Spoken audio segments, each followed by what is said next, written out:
Let's take a look at 5 mistakes I learned the hard way. Just a day or two before fall, what do we do at my house? We plant. We're going to get our cabbages started. But there's a couple things I learned the hard way we want to talk about. Got a couple different varieties from a couple different companies.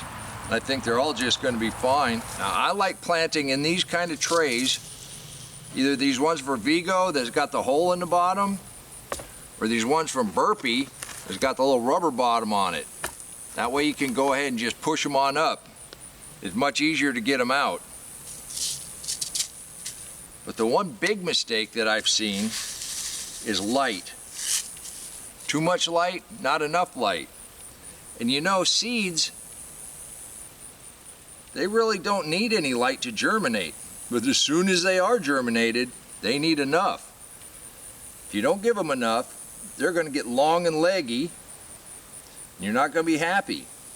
And yes, you can correct that. But then on the other hand, if you bring your light down too close to them, you're going to burn everything.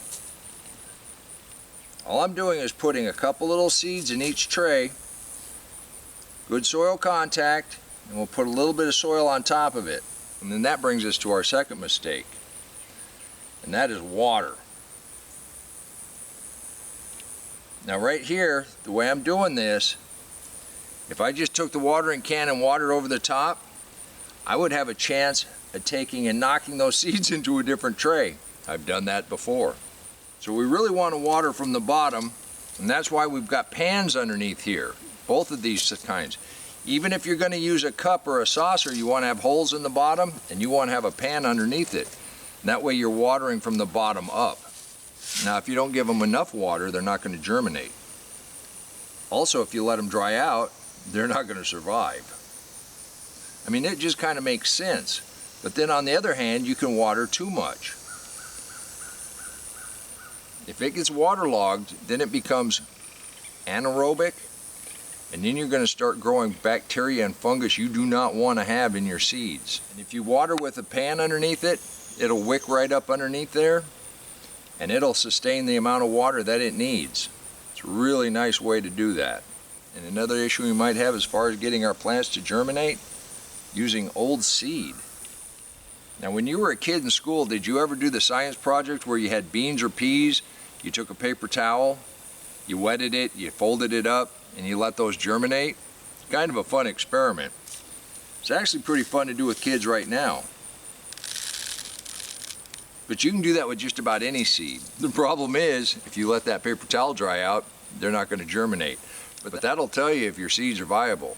There's also another way we like to do with our lettuce. We just scatter them on top like we've done here. Lettuce is very forgiving. We'll be able to separate these when they get a little bigger and plant them individually. Every one of these cabbages that we're planting, whether the pak choy or the bok choy or the regular cabbages, these are all cold hardy, and we're going to put them in our cold frames. I could have probably started these a little earlier, but for what we're doing, this is perfect timing. These seeds are kind of small, my fingers are kind of big. I get more than 2 in each hole, and I know I am. We'll thin them out. You know me and thinning out. Actually, what we can do is we can separate these once they sprout. We can have doubles or triples. In some cases, more than that. But that's what makes it fun. So these aren't really devastating mistakes I'm talking about. They're just things to be aware of. You want to have your light right. Don't worry about any kind of light until they germinate, which happens very quickly. But then once they've come up, then you are going to want to make sure they have light.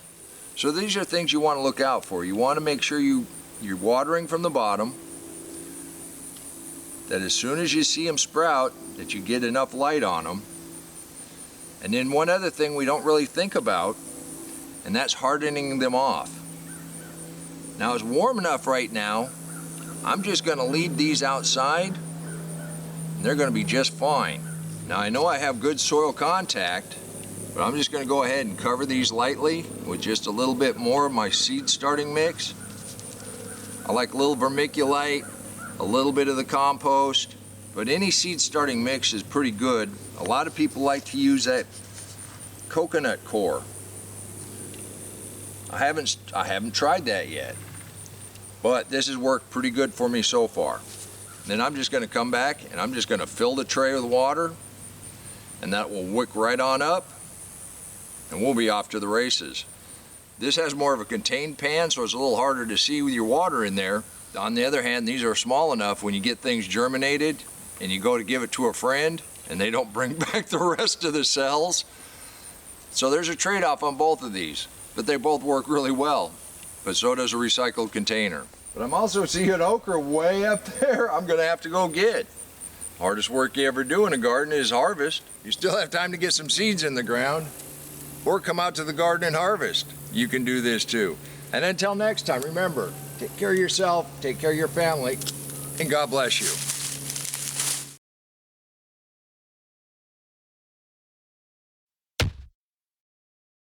Come on, let's plant. Let's go plant garden.